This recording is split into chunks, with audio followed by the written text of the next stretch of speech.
जय श्री कृष्ण। प्राय लोगों की ये शिकायत होती है कि साधना तो हम भी करना चाहते हैं, मन नहीं लगता, मन नहीं लगता। तो ये शिकायत अनुचित है, क्योंकि मन न लगना तो एक स्वाभाविक प्रक्रिया है, स्वाभाविक बात है। मन को लगाना पड़ता है। मन लगता तो केवल योगियों का है, जिनकी चित्त वृत्तियाँ योग के द्वारा शांत हो गई हैं। योग चित्त वृत्ति निरोधः, जो योग में अवस्थित हो गए हैं, ऐसे योगियों का ही मन लगता है। बाकी आम लोगों को, साधारण लोगों को मन लगाना पड़ता है। अपने आप मन किसी का नहीं लगता। साधना का मतलब ही होता है मन का वो लगाना, वही है साधना। तो इसका अभ्यास करना पड़ता है, तब मन लगता है, बिना अभ्यास के नहीं होता है। अध्यात्म क्षेत्र में प्रवेश पाने के लिए पहली बात यह जानना आवश्यक है कि कर्म, जितने भी कर्म होते हैं वो केवल मन के द्वारा ही किए जाते हैं। चाहे वो मन इंद्रियों को साथ में लेकर वह कर्म करता हो, चाहे अकेले करता हो, एक बात। दूसरी बात, मुक्त भी मन को ही करना है। मन एव मनुष्याणाम कारणम बंध मोक्षयोः। मन ही मनुष्यों के बंधन और मुक्ति का कारण है, तो मन को मुक्त करना है। बृहदारण्यकोपनिषद में एक मंत्र आता है कि स यत् कामो भवति तत् क्रतुर्भवति, यत् क्रतुर्भवति तत् कर्म कुरुते, यत् कर्म कुरुते तदभिसंपद्यते। जैसी हमारी इच्छाएँ होती हैं, कामनाएँ होती हैं, वैसे ही हम चिंतन करते हैं। क्रतुर्भवति, चिंतन करते हैं। और जैसे ही हम चिंतन करते हैं, फिर चिंतन के बाद वैसे ही हम कर्म करते हैं, या तत्कर्म कुरुते, और जैसे कर्म करते हैं वैसे बन जाते हैं। तो मुख्य जो बिंदु है, मुख्य जो तत्व है, वह है मन को साधना। मन को साधना अभ्यास के द्वारा, वैराग्य के द्वारा। गीता में भगवान श्री कृष्ण ने अर्जुन को बताया, गीता के 6वें अध्याय के 35वें श्लोक में, कि असंशयम महाबाहो मनो दुर्निग्रहम चलम अभ्यासेन तु कौन्तेय वैराग्येण च गृह्यते। मन बड़ी कठिनता से वश में होता है, बहुत चंचल है, किंतु अभ्यास और वैराग्य से वश में हो जाता है। मन बहुत सज्जन होता है, बहुत सज्जन है। आप समझाएंगे तो मानेगा। और मन पर नियंत्रण करने वाली होती है, मन पर शासन करने वाली चीज़ है बुद्धि। जब बुद्धि के साथ, बुद्धि के शासन में, बुद्धि के साथ सहयोग करते हुए मन चलता है, उसके बुद्धि के नियंत्रण में जब चलता है, तब हमारा मार्ग शुभ होता है। और जब मन बुद्धि की अवहेलना करने लगता है तो उच्छृंखल हो जाता है, उद्दंड हो जाता है, और वह वही कार्य करेगा जिसका जन्म जन्मांतर से अभ्यास है। और जन्म जन्मांतर से तो हमको माया का कार्य करने का अभ्यास है, सांसारिक कार्यों का अभ्यास है। तो मन उधर ही भागेगा, उधर ही जाएगा। तो परमात्मा में लगाने के लिए चूँकि मन को अभ्यास नहीं है, इसलिए उसको अभ्यास में डालना है। और अभ्यास में डालने से धीरे धीरे धीरे मन वैसा हो जाता है। तेजो बिंदु उपनिषद में कहा गया कि मन ये वही संसार है। यह संसार मनवत ही तो है, क्योंकि हम इसमें इतना रम गए हैं कि उसी के जैसा हो गया है। से भृंगी कीड़ा है, उसका चिंतन करते करते उसी के जैसा हो जाता है, वैसे ही। और श्रीमद् भागवत के 11वें स्कंध में ये बात भी आती है कि मनः परम कारण मामनंती। हमारे बंधन और मुक्त में मन ही परम कारण है, मुख्य है। मैत्रेयी उपनिषद में आता है चित्त में वही संसार है। और ये मंत्र मैत्रायणी उपनिषद में भी है और महोपनिषद में भी है। चित्त में वह संसार है। तो चेतः खल्वाय बंधा चेतः खल्वस्य बंधाय मुक्तये चात्मनो मतम गुणेषु सक्तम बंधाय रतम वा पुंस मुक्तये। भगवान कपिल देव माता देवी हूत को बताते हैं श्रीमद् भागवत महापुराण के 3 स्कंध के 25वें अध्याय के 15वें श्लोक में कि यह जो मन है, यह जब संसार में रहता है तो बंधन का कारण होता है, जब भगवान से जुड़ जाता है तो मुक्ति का कारण हो जाता है। इस तरह से सभी धर्म ग्रंथों में, वेदों में ये बातें स्पष्ट रूप से पूरी जोर देकर कहा गया है कि मुक्त मन को ही करना है, मन को ही साधना है। दो विरोधी बातें हैं संसार में, एक माया दूसरा ईश्वर, एक सुख दूसरा दुख, एक बंधन दूसरा मोक्ष, एक प्रकाश दूसरा अंधकार। इस तरह से एक द्वंद्व इस संसार में है। इस द्वंद्व से अपना मार्ग सही दिशा में लाने के लिए आपको कुछ अतिरिक्त करने की ज़रूरत नहीं है।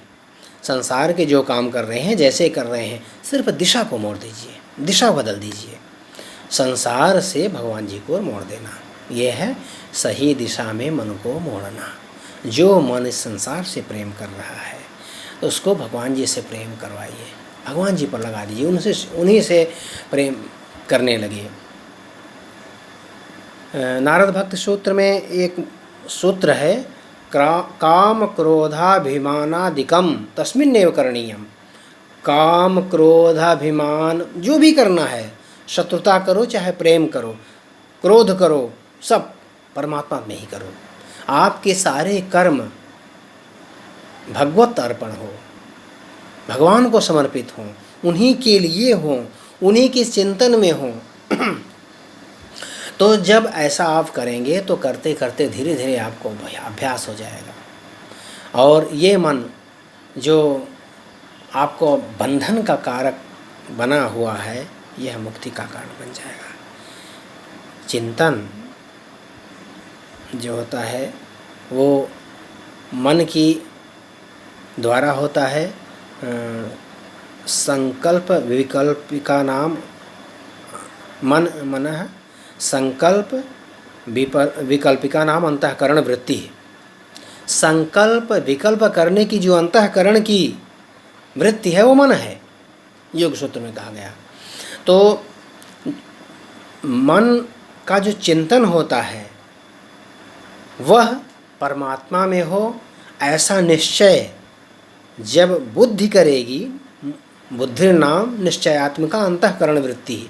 तो बुद्धि निश्चय करने का काम बुद्धि करती है। तो जब बुद्धि का शासन मन पर होगा तो निश्चयात्मिका बुद्धि मन को ये आदेश देगी, तो मन इंद्रियों को आदेश देगा और हमारे सारे कर्म भगवान जी को समर्पित हो जाएंगे, उनके लिए कर्म होना शुरू हो जाएंगे। और भगवान जी के लिए कुछ कर्म करने के लिए कुछ नई चीज़ सीखने की ज़रूरत नहीं है, दिशा मोड़ना है, वर्तन करना है। जैसे हम अभ्यास करना है, जैसे हम शुरू में जब विद्यालय में गए पढ़ने के लिए तो कलम पकड़ना नहीं आता था, कुछ बोलना नहीं आता था, पर अभ्यास करते करते सीखते सीखते बहुत सारी चीज़ सीखे, बड़ी बड़ी डिग्रियाँ ले लिए। तो अभ्यास से हुआ। हम साइकिल चलाना शुरू में सीखते हैं, कोई व्यक्ति पकड़ के आगे धक्के दे देता है, हम आगे जा गिर जाते हैं।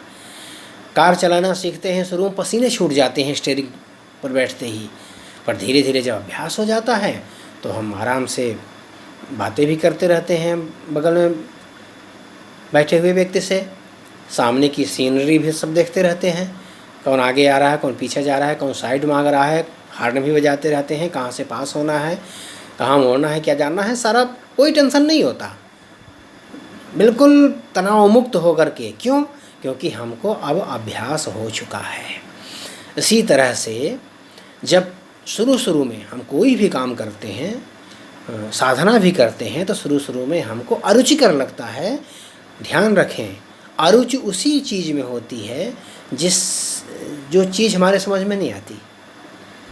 जो ज्ञान, जो विद्या, जो काम हमारे समझ में आता, हम उससे भागते जाते हैं। ये मन की स्वाभाविक प्रवृत्ति है।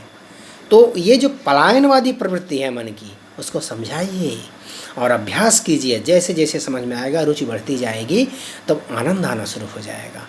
फिर अभ्यास करते करते मन धीरे धीरे शांत होने लगेगा और शांत होने से मन लगने लगेगा। तो जो ये शिकायत है कि मन नहीं लगता, ये केवल जिनकी शिकायत ये है कि जो लोग ये कहते हैं कि मन लगता है, वो भी पहले यही कहते थे कि मन नहीं लगता, पर अभ्यास करते करते उनका मन लगने लगा।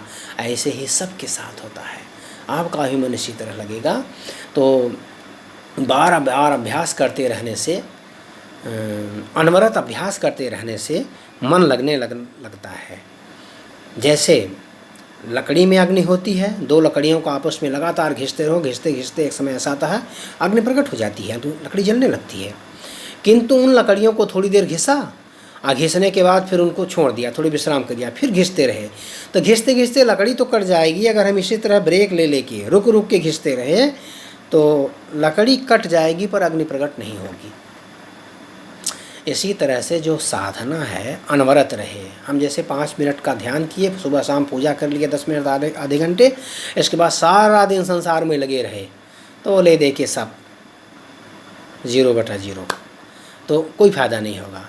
इसलिए जब इसका अभ्यास बना रहे, हमेशा चिंतन बना रहे कि आत्सज्ज धनुषा विशुषा वक्षया शुंग निशंग संगिनो रक्षणाय मम राम लक्ष्मणा वग्रता पति सदैव गच्छताम।